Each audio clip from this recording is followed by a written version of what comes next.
Here I am in my comfort zone, making a YouTube blog, vlog, whatever they call them.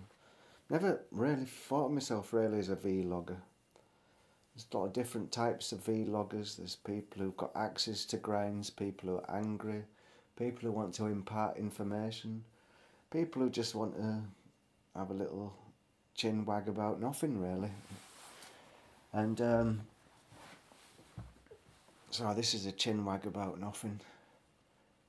And it's a funny sort of thing, this YouTube, because it's a new sort of thing, really. It's a new way of communicating.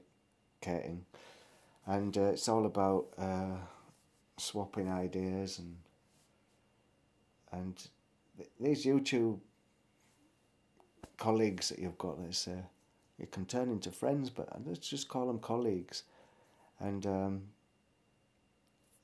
I think I watch about 5 or 10 people on and off who make vlogs, and sometimes it's quite boring, but there's always usually something in there, because usually you've been hooked onto that person by some little quirk of their mentality appeals to you, and so that's why you watch them. But the rant stuff gets a bit boring in a way sometimes, because it just makes me turn off after a while when somebody starts ranting, and it kind of brings me down a bit. I always feel they're just trying to load off their bad energy out into the world, and it's almost like a confession box, and I feel like I'm the priest sitting there, and at the end of the video I feel like saying 3 Hail Marys and 2 Our Fathers, and giving them penance and that. I don't know, that's stupid, but it's just I'm just letting my mind wander now. But sometimes it's good to wrap your information onto a story, wrap it around a story, because then people can follow a story. And I think we've been designed for the last maybe 100,000 years to follow stories, since people started talking anyway. And that's where primary way of learning, and if someone tells you a story, you can usually remember all the facts. If somebody just reels off a load of facts to you, then you just glaze over and you don't take that in. But if it's bound around a story, then the facts are there, sort of like stuck in there like bits of chocolate in a chocolate cookie, and you can chew on them then. But right, you might think I'm scraping the barrel a bit with these melons, but I can throw a little story in about the melons and why I grew the melons, and then maybe there'll be a few sub-stories on there as well, wrapped onto the story. So that's the way I'm thinking of coming at it with this vlog, to make it more interesting. When I was a lad, I was about 17, almost 18, I jacked in my job in England. Well, jacked in, or on a 3-day week, and a 2-day week actually, in an engineering factory. And on the off days I was selling stuff on markets, like Rubik cubes and stuff like that. And a guy I know went to France, and he says, why don't you go to France and see what it's like there? Maybe have some fun there. And so I thought, yeah, that really caught my imagination. So I jacked that 2-day job in, like it was my apprenticeship, but the firm was closing anyway.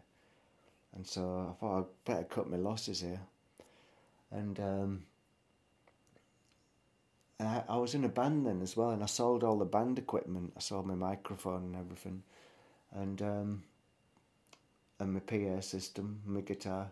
And so I had a bit of a wad of cash in my pocket, 17 years old. What shall I do? Right, thumb out on the road, down to London, down to Dover, over to France. Arrived in Calais.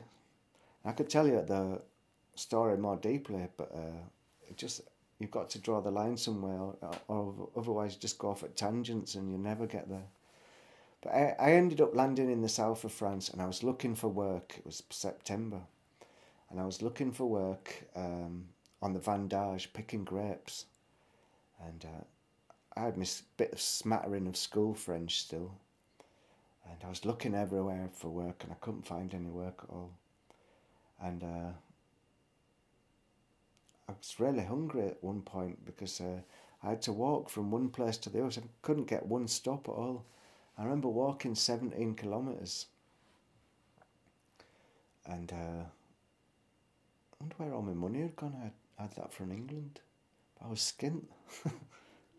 Yeah, it must have been because I was looking for one. Maybe it was a bit later than September. I'm getting confused now. Anyway, the story is I was walking for 17 kilometres and it was red hot down in the south of France near a place called Carpentras near Avignon. And somebody told me there's some work down there doing the grapes. So I was walking along this road and I had my thumb out all the time. And I was really thirsty. I had no water and no food. And I had no money by that time as well. Yeah, I'd spent it all in Saint-Tropez. That was it, yeah. I spent all the cash there. And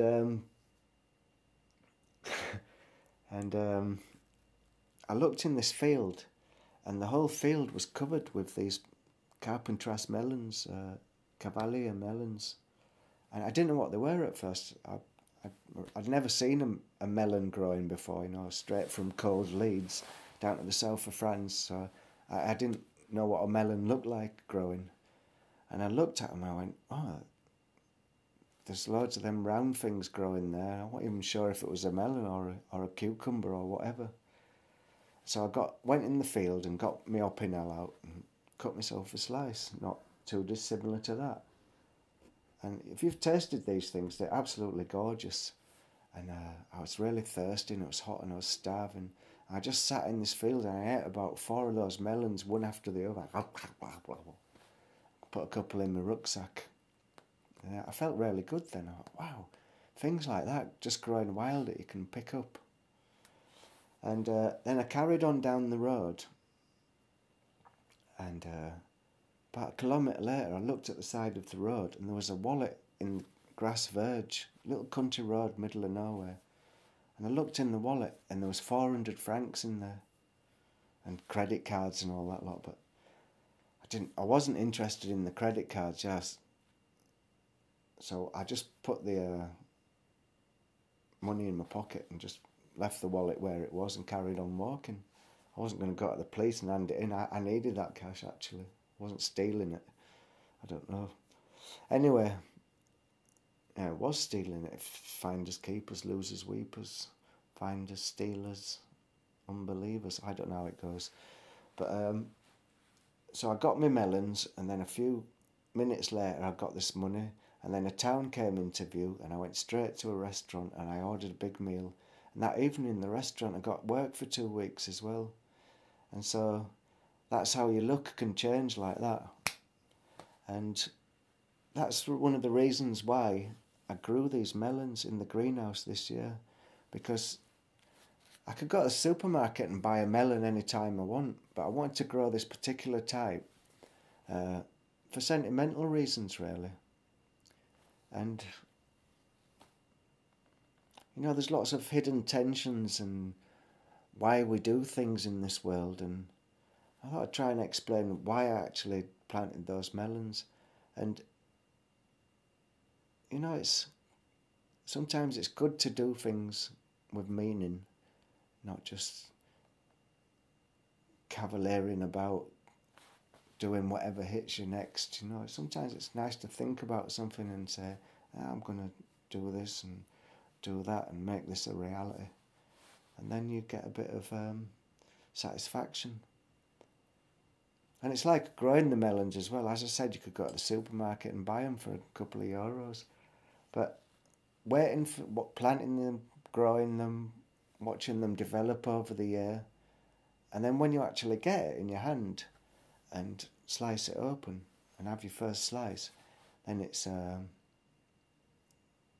great feeling. It's much more of an experience than buying a lemon in the supermarket, and you get to experience the full enjoyment and pleasure and melonness and joy of the moment just for that reason. And sometimes I think you've got to organise your life to make those moments, to have a meaningful life, because some people believe in heaven and the afterlife and stuff.